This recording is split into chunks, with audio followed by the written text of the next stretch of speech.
Esse vídeo foi feito em parceria com a Shell Brasil. Eu participei de 3 dias de Shell Talks, um evento promovido pela Shell Brasil que discutia exatamente a transição energética, provavelmente o maior desafio que a humanidade já enfrentou. O evento teve a participação de diversos cientistas e pesquisadores da área, representantes do setor privado e de órgãos e empresas governamentais. Esse vídeo é a minha reflexão sobre os 3 dias de evento e como nós podemos atingir um futuro energético mais limpo. Se você quiser saber mais sobre como foi o evento e acompanhar as discussões na íntegra, eu deixei o link para as transmissões na descrição. A história da humanidade é também a história da energia. Nós somos famintos por ela. E é esse uso da energia que nos trouxe até onde nós estamos hoje como civilização. Inclusive, existe um consenso de que nós podemos medir o quão tecnologicamente avançada é uma civilização apenas olhando a geração e o consumo de energia dela.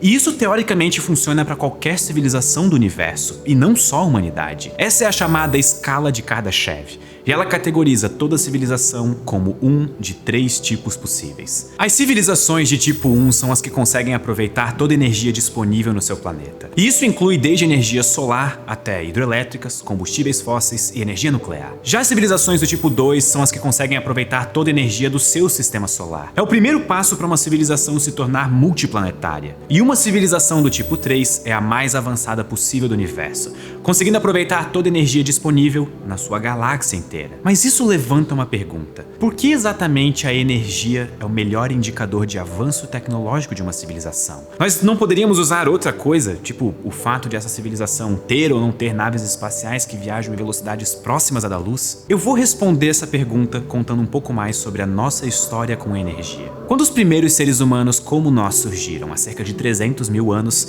a única preocupação que eles podiam ter era a sobrevivência. E essa sobrevivência incluía a busca por comida para que eles se mantivessem vivos. Mas para buscar comida, eles precisavam andar. E andar gasta energia. Nós literalmente gastamos energia para nos mover. Se um ser humano nessa época não conseguisse comida o suficiente para repor essa energia perdida enquanto ele andava à procura, ele morria. Simples assim. Isso significa que os primeiros seres humanos, na maioria das vezes, não andavam tão longe das comunidades onde eles nasciam, porque andar nesse contexto é gastar a preciosa energia que mantinha eles vivos. Mas isso mudou muito quando nós descobrimos a agricultura há cerca de 10 mil anos. Nós trocamos uma variedade alimentar imensa pelo cultivo de algumas espécies, garantindo que nós não precisássemos mais andar por horas todos os dias em busca de comida. Mas esse cultivo também precisa de energia. A terra precisa ser preparada, sementes precisam ser colocadas, plantas precisam ser regadas.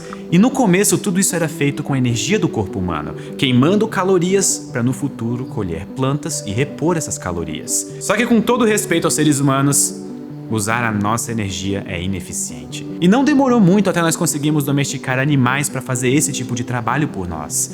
Essa provavelmente foi a primeira transição energética da história. Ao invés de gastarmos a nossa energia, os animais faziam isso por nós. E é importante perceber que essa energia que nós conseguimos economizar podia ser dedicada a outras funções, como ciência, arte, cultura. E por alguns milênios foi assim que seres humanos garantiram a sua sobrevivência. Nada mudou muito. Tudo continuou igual por anos e anos e anos.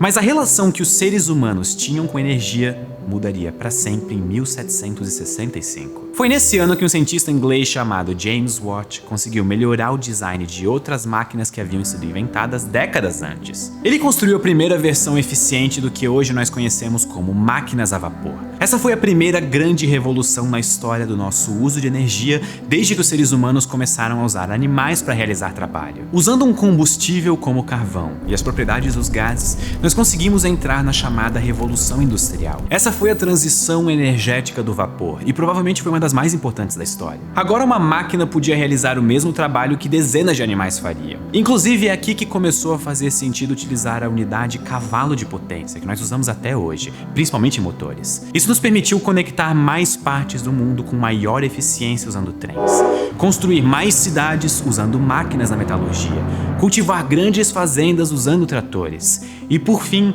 transportar toda essa comida para lugares ainda mais distantes sem que elas perdessem a validade. E desde então nós vivemos transição energética atrás de transição energética. Se por 10 mil anos nós utilizamos animais como fonte de energia para realizar trabalho, em só 200 anos nós fomos de máquinas a vapor até energia nuclear. Toda vez que uma civilização muda sua principal fonte de energia, nós temos uma transição energética. Quando os seres humanos pararam de usar os seus músculos e começaram a usar o auxílio de animais, nós tivemos uma. Quando nós deixamos os animais de lado e começamos a usar máquinas a vapor, nós tivemos outra. Quando descobrimos que o petróleo e os seus derivados eram muito mais densos de energia, mais uma. O petróleo foi o que trouxe a civilização moderna até onde ela está hoje, e não só por causa da energia. O plástico, derivado do petróleo, revolucionou a medicina, a ciência dos materiais, a maneira como processamos e embalamos comida e praticamente tudo que nós usamos no nosso dia a dia tem, em algum nível, plásticos. E se formos olhar para a energia, o setor de transporte hoje em dia depende quase fundamentalmente do petróleo e dos seus derivados. E quando eu digo transporte, eu não quero dizer apenas a viagem diária que você faz para o seu trabalho, e sim a comida que você come, que dependendo de onde você mora veio de outro continente em um navio cargueiro, ou as roupas que você veste, que provavelmente também vieram em um container de outro continente. De maneira bastante direta, combustíveis fósseis são simplesmente a maneira mais econômica de conseguir energia com eficiência. E é por isso que por tanto tempo nós utilizamos eles em praticamente tudo. Mas toda geração de energia tem um preço. Eu estou andando nesse exato momento. E o meu andar acontece porque eu estou gastando energia armazenada nos músculos da minha perna. Para isso funcionar, eu preciso inspirar oxigênio, mas eu expiro gás carbônico como resultado direto da minha caminhada. Toda geração e utilização de energia tem um custo associado que nos últimos anos nós passamos a contabilizar como equivalentes de carbono, por causa do gás carbônico. Não importa se nós estamos usando carvão, gasolina, petróleo, energia solar ou urânio enriquecido, toda fonte de energia emite carbono equivalentes em alguma quantidade. Mas isso não significa que o impacto de todas essas fontes seja igual. Existe um limite de carbono que nosso planeta consegue naturalmente absorver todo ano. Só que qualquer emissão que passe desse limite, nós estaremos efetivamente introduzindo carbono na atmosfera e aquecendo o planeta. E de fato isso se tornou a nossa realidade quando nós começamos a massificar a produção de energia, utilizando principalmente combustíveis fósseis. E isso nos leva ao nosso problema atual. A transição energética que nós estamos passando hoje e que é a mais tecnologicamente complicada da história. A pergunta é: nós vivemos em um mundo energeticamente dependente de combustíveis fósseis e isso é insustentável. Ponto. Como nós podemos fazer uma transição para outras fontes de energia de maneira que nós possamos continuar a avançar tecnologicamente e como sociedade, só que de maneira sustentável? O problema é complexo e nós precisamos ser bastante sensatos e coerentes para traçar os próximos passos.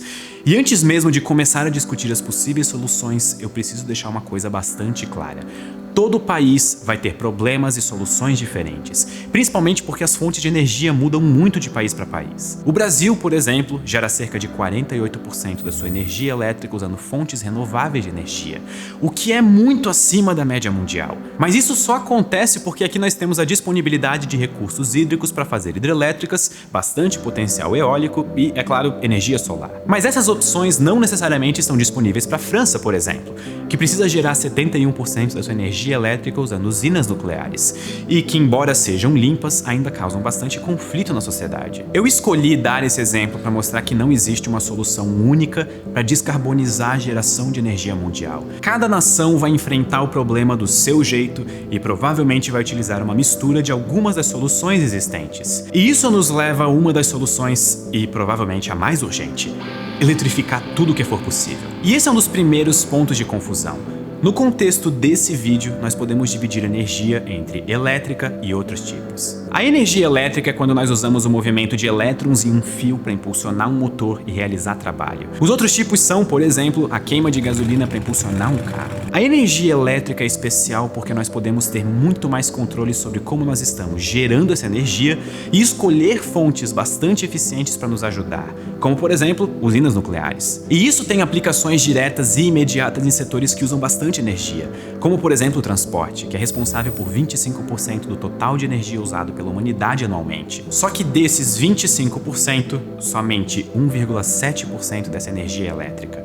Quase 92% veio de petróleo. Em teoria, tornar todos os meios de transporte elétricos, e isso inclui aviões, carros, caminhões e navios, reduziria drasticamente as emissões de carbono em um setor que corresponde a 1/4 de toda a energia gasta pela humanidade, que hoje é praticamente movida a petróleo. Mas na prática, isso não é possível. Nós estamos avançando tecnologicamente em carros e caminhões elétricos, mas ainda não conseguimos eletrificar aviões e navios para torná-los totalmente independentes de combustíveis fósseis. Mas a humanidade sempre mostra o seu lado mais engenhoso quando deparado com desafios. Eletrificar não é a única solução. E se parte do que nós ainda não conseguimos eletrificar do setor de transporte pudesse usar algum tipo de combustível neutro em carbono? Essa é a ideia de diversas aplicações de biocombustíveis. Para fazer biocombustíveis, você precisa de biomassa, que em alguns casos vem de plantações. Plantas, por natureza, capturam carbono durante o seu ciclo de vida. Nós podemos capturar carbono suficiente para compensar o uso dessas plantas como biocombustíveis, e isso é a neutralidade de carbono. Efetivamente, o impacto de emissão de carbono seria zero. E nós estamos bastante acostumados com a ideia de biocombustíveis em carros no Brasil, mas eles já estão sendo empregados até na aviação, embora os aviões ainda não consigam ser neutros em carbono. O setor de transporte, como um todo, é o setor que mais usa combustíveis fósseis em comparação com todos os outros. É por isso que é bastante comum ver soluções de transição energética sendo aplicadas diretamente nele. Mas isso não significa que ele seja o único setor que precisa passar por mudanças. Todos precisam. Não existem soluções fáceis quando nós estamos falando sobre uma transição energética. Se uma solução parece fácil, ela muito provavelmente está errada ou pelo menos esquecendo de levar diversos fatores em conta. A transição energética que nós estamos passando agora não é a primeira e também não será a última que nós iremos passar. Ela é uma consequência do desenvolvimento tecnológico da nossa sociedade. Nós temos as melhores mentes do mundo trabalhando sem parar e descarbonizar nossa geração de energia virou uma questão política global. O problema é difícil, mas juntando as melhores mentes da academia, os setores públicos e governamentais responsáveis, o setor privado e a sociedade como um todo, nós vamos conseguir caminhar a um futuro energético mais limpo e mais sustentável. Muito obrigado e até a próxima.